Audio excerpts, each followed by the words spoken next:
Halo Pan Pajak, selamat pagi, selamat siang, selamat sore, dan selamat malam. Berjumpa kembali dengan kita di podcast Kanwil DJP Kepulauan Riau, merupakan saluran resmi dari Kanwil DJP Kepulauan Riau untuk memberitahukan informasi seputar perpajakan kepada kawan pajak sekalian.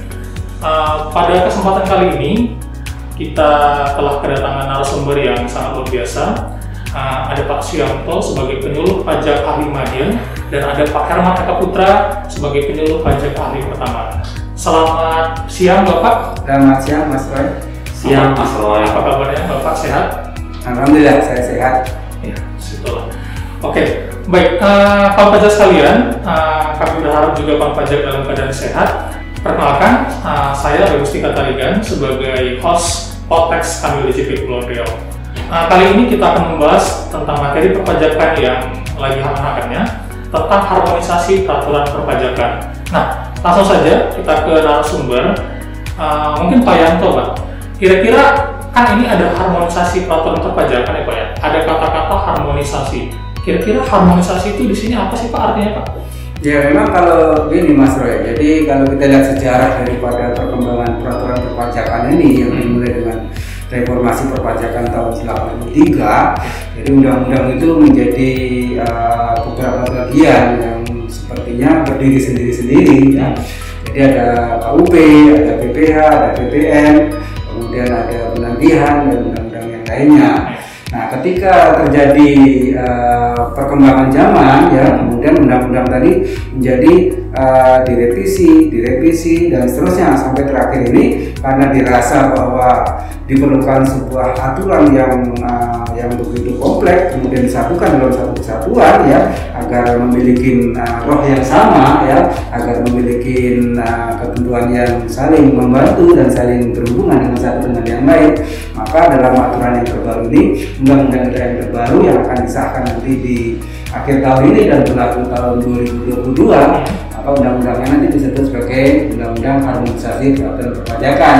Jadi seluruh peraturan perpajakan itu diharmonisasi ya, disesuaikan, saling mendukung, saling menguatkan sehingga menjadi satu paket yang bisa kita gunakan dalam rangka mencari penerimaan di sektor perpajakan. Saya kira begitu. Oke, baik. Berarti harmonisasi di sini menggambarkan tentang ada penyesuaian Pak ya, supaya semuanya menjadi senada seirama gitu Pak ya. Oke. Tadi dari Pak Yanto sendiri sudah mengatakan kalau reformasi perpajakan sudah dilakukan beberapa kali. Nah, mungkin dari Pak Herman, kira-kira apa sih Pak urgensi dilakukannya reformasi perpajakan ini Pak? Jadi begini Pak Roy ya, jadi kalau kita cerita reformasi perpajakan, ini kan merupakan sebuah keharusan. Karena kan pertumbuhan ekonomi dengan aturan perpajakan dan perkembangan ekonomi juga merupakan sebuah kesatuan yang harus selaras, sama seperti yang Pak Yanto katakan sebelumnya, harmonisasi ya. Jadi bagaimana peraturan perpajakan juga menyesuaikan dengan keadaan perkembangan ekonomi sekarang. Nah, jadi kalau kita cerita urgensinya, paling tidak ada 3 faktor di sini. Yang pertama itu basis pajak yang kuat dan makin merata. Jadi diharapkan dengan adanya lahirnya undang-undang harmonisasi perpajakan ini, basis pajak kita tuh semakin meluas. Nah, nanti kalau kita cerita detailnya seperti NIK dan NPWP ya, kita nanti mungkin bisa di konteks selanjutnya kalau kita cerita detailnya. Nah, itu yang pertama. Terus yang kedua itu APBN yang sehat dan berkelanjutan. Oke, jadi termasuk salah satu penerimaan negara yang memadai. Jadi kita kan pengen mandiri secara fiskal. Betul. Kalau kita pengen mandiri secara fiskal sehingga kita bisa membangun negeri ini, maka kita butuh penerimaan pajak yang optimal. Maka diharapkan juga undang-undang ini juga mendongkrak penerimaan perpajakan kita. Terus yang ketiga itu efeknya selanjutnya adalah pertumbuhan ekonomi yang tinggi. Jadi bagaimana mungkin kita akan mencapai sebuah kemajuan kalau pertumbuhan ekonomi kita melambat.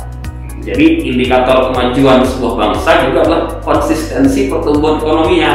Nah, ini yang akan kita kejar nih, pertumbuhan ekonomi dengan undang-undang yang baru disahkan ini. Gitu Pak Roy. Oke, berarti memang diperlukannya ada basis pajak yang luas, terus APBN yang berkelanjutan dan juga pertumbuhan ekonomi yang tinggi Pak ya. Siap. Dari Pak Yanto yang menambahkan mungkin? Saya kira saya sangat setuju dengan yang disampaikan Pak Herman bahwa urgensi daripada reformasi ini untuk mendorong basis pajak yang semakin luas. Jadi coverage ratio-nya harus diperluas untuk mendapatkan suatu tax ratio yang lebih tinggi lagi. Kemudian ini juga akan membuat APBN kita semakin mandiri ya. Jadi tidak ketergantungan pada pinjaman luar negeri atau pinjaman-pinjaman lain sehingga APBN kita benar-benar dapat kita penuhi dari penerimaan perpajakan kita. Yang kedua, pertumbuhan ekonomi kita juga harus semakin sehat dan kuat. Betul. Dengan demikian bahwa segala sesuatunya kalau sudah sehat tentu kita akan kuat. Ya. Dengan demikian apa yang menjadi urgensi daripada perubahan undang-undang dalam RUU harmonisasi ini dapat kita capai. Intinya APBN kita harus sehat dan kuat. Ya, siap Pak. Oke. Kira-kira sih Pak, kalau menurut Bapak apa saja sih Pak yang menjadi azas dan tujuan serta ruang lingkup penyusunan dari rancangan undang-undang ini? Saya pikir kalau perpajakan dari dulu asasnya memang harus berkeadilan ya, agar semua pihak yang terlibat dalam proses daripada kewajiban pelaksanaan hak dan kewajiban perpajakan ini dapat lebih adil lagi dalam pelaksanaannya. Kemudian pajak itu juga harus sederhana, jadi tidak berbelit-belit, tidak rumit, tidak ribet Pak ya? Ya betul. Kemudian harus efisien ya, efisien. Kemudian ada kepastian hukum ya, jadi setiap sesuatu itu harus memiliki dasar hukum yang kuat dan kepastian hukum bagaimana kelanjutannya. Kemudian kemanfaatannya juga harus tinggi ya, tidak boleh pajak itu harus bermanfaat tinggi untuk kepentingan bangsa dan negara. Berikutnya harus mengabdi kepada kepentingan nasional. Adapun setiap ini rancangan undang-undang ini ya harus ada tujuannya. Yang pertama untuk meningkatkan pertumbuhan dan mendukung percepatan pemulihan ekonomi yang saat ini sedang melambat ya. Bahkan ini dengan kondisi pandemi yang begitu berat ini, ekonomi tetap harus bisa kita tumbuhkan ya. Kemudian juga harus bisa mengoptimalkan penerimaan negara. Jadi segala sesuatu penerimaan yang selama ini kita rasa mungkin dari para wajib pajak sekarang belum optimal, harus kita gedokrak agar dapat kita optimalkan. Kemudian yang paling penting juga harus mampu meningkatkan kepatuhan wajib pajak. Dengan kepatuhan yang makin tinggi, compliance yang semakin tinggi, maka penerimaan pajak dengan sendirinya akan dapat tumbuh dan memenuhi apa yang menjadi tujuan daripada RUU harmonisasi perpajakan ini. Begitu. Mungkin kalau kita melihat sistematika dari rancangan undang-undang harmonisasi ini Pak, ada yang namanya program pengungkapan sukarela. Nah, kira-kira kalau mungkin dari Pak Yanto sendiri boleh menjelaskan kira-kira termasuk dalam klaster apa Pak kira-kira? Ya, jadi program pengungkapan sukarela ini adalah satu program yang termasuk klaster baru nih Mas Oleh. Jadi sebelumnya tidak ada. Jadi kalau kita lihat program pengungkapan sukarela adalah suatu kegiatan yang memberi kesempatan kepada wajib pajak dalam rangka mengungkapkan harta bersih yang diperoleh ya dari pada waktu TA dulu dan sesudah TA. Jadi masalah masih ingat teks amnesti dulu ya. Jadi ini masih dibahas dan diberi peluang kepada para wajib pajak dalam program PPS ini. Namun demikian nanti detailnya sama-sama kita lihat. Tapi yang ingin saya tekankan kepada para kawan pajak sekalian bahwa undang-undang HPP ini dibentuk demikian panjang waktunya ya. Tidak ujuk-ujuk ya bahasa Jawanya, tidak langsung begitu saja, tapi prosesnya itu melalui proses yang panjang, prosedural, transparan dan deliberatif. Ini pertama kali di mana undang-undang itu ya diperdebatkan dengan masyarakat ya, meminta masukan dari semua pihak sehingga benar-benar undang-undang benar-benar milik kita ya, bukan milik daripada pemerintah ya atau milik daripada DPR, tapi milik kita semua ya, karena ada proses yang prosedural, transparan dan deliberatif melibatkan banyak pihak ya untuk dapat memberi masukan dan memberi saran serta bagaimana undang-undang ini bisa diterima di masyarakat. Maka muncullah PPS ini adalah aspirasi yang kita serap dari masyarakat. Nah, nanti kelanjutannya seperti apa kita lihat untuk bahasan nanti seperti apa, sama-sama kita lihat apa itu PPS sebenarnya ya. Jadi program pengungkapan sukarela yang merupakan kelanjutan dari program teks amnesti dahulu ya, kemudian dilanjutkan saat ini ya, tapi ini berbeda dengan teks amnesti ya, tidak sama. Jadi tuntutan masyarakat kemarin kan yang berkembang di masyarakat adanya teks amnesti ya, jilid kedua. Tapi ternyata sekarang ini teks amnesti jilid kedua itu tidak ada ya. Yang adalah ini program pengungkapan sukarela. Saya kira begitu. Berarti memang program pengungkapan sukarela ini berbeda dengan teks amnesti Pak? Ya, berbeda, sangat berbeda. Baik. Bagi kawan pajak sekalian yang ingin bertanya, boleh langsung mengetikkan di kolom komentar di bawah kira-kira apa yang ingin ditanyakan. Nanti kita berusaha untuk menjawab pertanyaan dari kawan pajak sekalian. Baik, selanjutnya dari rancangan undang-undang ini, apa sih kira-kira sistematika yang bisa didapat? Kalau dari Pak Herman mungkin bisa menjelaskan Pak. Oke, baik, terima kasih Pak. Jadi seperti yang disampaikan sebelumnya oleh Pak Yanto, jadi dalam konteks ini kita khusus bahas tentang klaster PPS. Nah, tadi kan di awal kan sudah disampaikan kalau HPP ini kan sebenarnya multi klaster ya, melibatkan undang-undang PPN, Undang-Undang PPh. Tapi khusus di pertemuan kita kali ini kita gunakan untuk membahas klaster PPS ya, jadi hanya itu saja.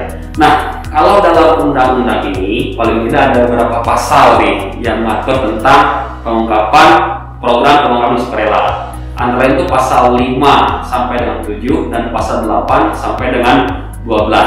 Artinya dia ada dua ketentuan. Jadi ketentuan pertama yang mengatur tentang wajib pajak baik orang pribadi atau badan yang ikut pada program tax amnesty tahun sebelumnya, yang di Undang-Undang Nomor 11 Tahun 2016. Dan yang kedua, untuk wajib pajak orang pribadi yang mendeklarasikan atau merepatriasikan atau menginvestasikan hartanya dari tahun 2006 yang diperoleh tahun 2019 sampai dengan 2020. Jadi gambarannya gitu dulu. Jadi ada dua ketentuan untuk yang ikut tax amnesty 2016 sebelumnya atau yang mendapatkan harta atas penghasilan dari 2016 sampai dengan 2020. Seperti itu Pak. Berarti bisa kita bagi dua Pak ya? Dua ya. Bagi wajib pajak yang sudah mengikuti tax amnesty 2016 sebelumnya, dan juga bagi yang wajib pajak yang sudah mendeklarasikan hartanya dari tahun 2016 sampai tahun 2020. Kalau tadi ngomong tentang PPS ya Pak ya, mungkin belum banyak Pak pajak yang terlalu mengerti dan paham kira-kira maksudnya apa sih manfaatnya untuk ya bagi wajib pajak dan DJP sendiri. Kalau dari Pak Yanto sendiri mungkin bisa menjelaskan Pak kira-kira manfaat bagi wajib pajak dan DJP Pak. Ya, jadi Mas Roy, bahwa saat ini pemerintah itu sudah memberikan kesempatan lagi kepada para wajib pajak kita yang kalau disampaikan oleh Pak Herman tadi terbagi dua kebijakan. Jadi kebijakan pertama adalah untuk para wajib pajak badan maupun orang pribadi yang mengikuti TA. Ya. Yang kedua adalah para wajib pajak hanya orang pribadi aja ini, hanya orang pribadi ya yang tidak mengikuti TA dan ingin melaporkan harta bersihnya yang diperoleh tahun 2016 sampai dengan tahun 2020. Dan ini masa berlaku daripada PPS ini nanti mulai Januari sampai dengan Juni 2022 tahun depan. Iya, hanya 6 bulan waktunya seperti itu. Keadaannya. Kemudian untuk program PPS kebijakan pertama tadi ya, subjek pajaknya adalah wajib pajak orang pribadi dan badan ya, pribadi dan badan yang mengikuti TA. Itu diberi kesempatan kedua lagi ya, agar barangkali siapa tahu ada harta-hartanya ya yang perolehannya sampai dengan tahun 2015 masih belum atau tidak dilaporkan dalam TA. Masih diberi kesempatan? Iya, masih diberi kesempatan ya.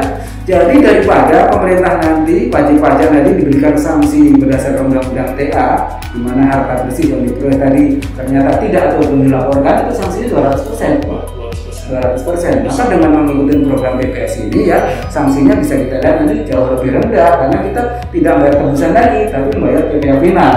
Ya, jadi ada tarif yang 8% ya, itu kan jauh lebih murah daripada harus kita kena sanksi atas yang hal yang tidak kita lakukan dalam rangka mengikuti TA tadi, hartanya tidak dilaporkan. Nah, untuk orang pribadi ya itu diberi kesempatan yang tidak mengikuti TA ya, tapi ada harta bersihnya yang tidak dilaporkan atas perolehan 2016 sampai dengan tahun 2020 maksud saya ya, itu dapat mengikuti program PPS ini ya, sehingga mereka punya kesempatan untuk melaporkan harta yang diperoleh sejak tahun 2016 sampai tahun 2020. Saya kira begitu. Jadi pemerintah masih memberikan kesempatan ya Pak bagi wajib pajak untuk melaporkan atau melakukan kewajiban perpajakannya yang belum dipenuhi secara sukarela tersebut ya Pak. Iya betul. Jadi saya tambahkan Mas Roy bahwa ini berbeda sekali dengan tax amnesty ya. Kalau tax amnesty kemarin kan kita itu dibebaskan dari kewajiban untuk membayar pajak beserta sanksinya dengan membayar tebusan ya. Tapi kalau ini ya yang dilakukan adalah mengungkapkan mana harta bersihnya yang belum dilaporkan, baik ya untuk orang pribadi maupun badan yang mengikuti TA ya, untuk dapat dilaporkan kembali ya, dibetulkan lagi SPT-nya, kemudian yang bersangkutan melakukan pembayaran PPh final. Nah, bagi wajib pajak orang pribadi khusus badan tidak ikut ya, yang ada harta bersihnya yang dalam SPT 2016 sampai saat ini belum dilaporkan ya, itu dapat melaporkannya dengan membayar PPh final sebagaimana tarif nanti yang akan disampaikan oleh Pak Herman saya rasa. Tentang tarifnya. Tadi kita sudah tahu tentang program pengungkapan sukarela atau PPS. Nah, yang jadi pertanyaan gini Pak, kira-kira siapa sih Pak yang menjadi subjek dari PPS ini, dan juga mungkin dari basisnya dan juga kira-kira berapa sih tarif yang dikenakan dari adanya program PPS ini Pak? Pak Herman? Oke, terima kasih Pak Roy. Jadi kita melanjutkan apa yang kita sampaikan sebelumnya ya. Tadi kan ada ketentuan 1 dan 2. Betul. Nah, mungkin detailnya saya akan jelaskan kepada kamu aja seperti ini. Jadi ketika kita bicara ketentuan 1, yang artinya itu subjeknya orang pribadi atau badan. Orang pribadi atau badan yang dia sudah ikut tax amnesty tahun 2016 sebelumnya kemarin, tapi belum mengungkapkan hartanya. Sudah ikut tapi belum Iya. mengungkapkan hartanya. Dia sudah ikut, tapi ada beberapa hartanya mungkin yang belum disampaikan. Yang kelupaan mungkin Pak ya? Ya, mungkin karena saking banyak hartanya mungkin ya, nah, jadi lupa. Nah, itu diberikan kesempatan oleh pemerintah. Oke, Anda silahkan deklarasikan lagi harta Anda, buat lagi surat pernyataan hartanya, nah gitu kan. Nah, itu tarifnya berapa? Itu tarifnya ada 3 Pak. Iya. Ada 11, 8, 6. Nah, gimana itu membedakannya? Jadi gini, 11% untuk deklarasi luar negeri. Artinya saya menyatakan saya punya harta luar negeri, dan harta itu tidak saya bawa ke dalam negeri, hanya mendeklarasikan, maka nilainya 11%, lebih tinggi sedikit ya. Dan ada yang 8%. 8% itu harta dari luar negeri saya bawa ke Indonesia, maka dapat 8%. Dan ada lagi Pak Roy, jadi karena memang kita semangat pemerintah kita yang bangun ya, kita butuh uang untuk infrastruktur, kita butuh uang untuk pertumbuhan ekonomi dan sebagainya, maka ada lagi pasal 6%. 6% itu untuk apa? Untuk yang dia bukan hanya membawa ke Indonesia, tapi menginvestasikan uang tersebut ke Indonesia. Oke, dikenakan tarif lebih rendah Pak ya? Lebih rendah lagi 6%. 6%. Nah, oke, itu untuk yang ketentuan pertama ya. Ketentuan yang kedua, untuk yang hartanya diperoleh dari penghasilan 2016 sampai 2020, dan ini hanya untuk orang pribadi. Hanya untuk orang pribadi ya? Bukan badan. Nah, bagaimana tarifnya? Tarif dibagi 3.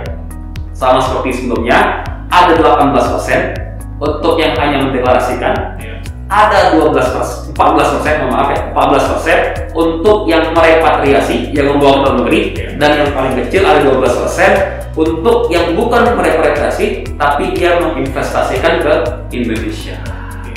Dia dapat tarif yang lebih rendah lagi. Oke, baik, terima kasih Pak Herman. Dari Pak Yanto ingin menambahkan sedikit Pak. Jadi khusus untuk wajib pajak orang pribadi diberi kesempatan juga Mas Roy untuk mengikuti program pengungkapan sukarela ini.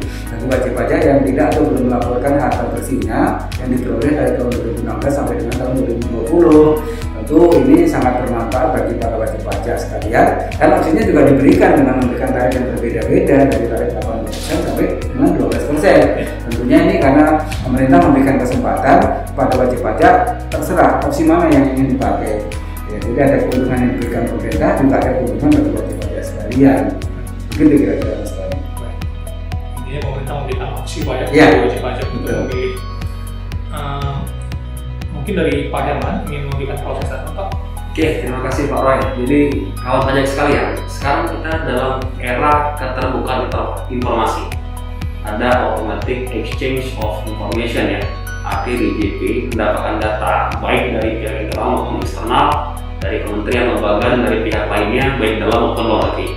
Artinya sangat besar kemungkinan DJP untuk tahu harta wajib pajak dari manapun itu. Nah, sebelum dapat tindakan pemeriksaan DJP, maka pemerintah memberikan ruang kepada para wajib pajak untuk mengungkapkan secara sukarela dengan tarif yang tadi ya, 18, 14, 12. Nah, ini merupakan fasilitas yang sangat baik saya rasa untuk dimanfaatkan oleh wajib pajak agar terhindar dari sanksi dan pemeriksaan yang lebih memberatkan wajib pajak ke depannya. Mungkin begitu Pak. Baik, jadi saat ini memang pemerintah sedang memberikan kesempatan Pak ya, bagi wajib pajak untuk memanfaatkan fasilitas PPS ini. Baiklah, terima kasih kepada Pak Suyanto dan juga Pak Herman Eka Putra buat materi yang sangat luar biasa pada hari ini. Semoga materi yang kita berikan dapat bermanfaat bagi kepada wajib pajak. Baiklah kawan pajak sekalian, demikianlah konteks dari kanal Desi untuk Kepulauan Riau. Bagi kawan pajak sekalian yang ingin nantinya bertanya, boleh langsung mengetikkan di kolom komentar atau di kolom chat mengenai pertanyaan-pertanyaan ataupun materi-materi yang nanti bakal Pak Pajak ingin bahas dengan konteks dengan kami. Bagi kawan pajak sekalian, jangan lupa untuk follow akun Instagram kami di @pajakepri.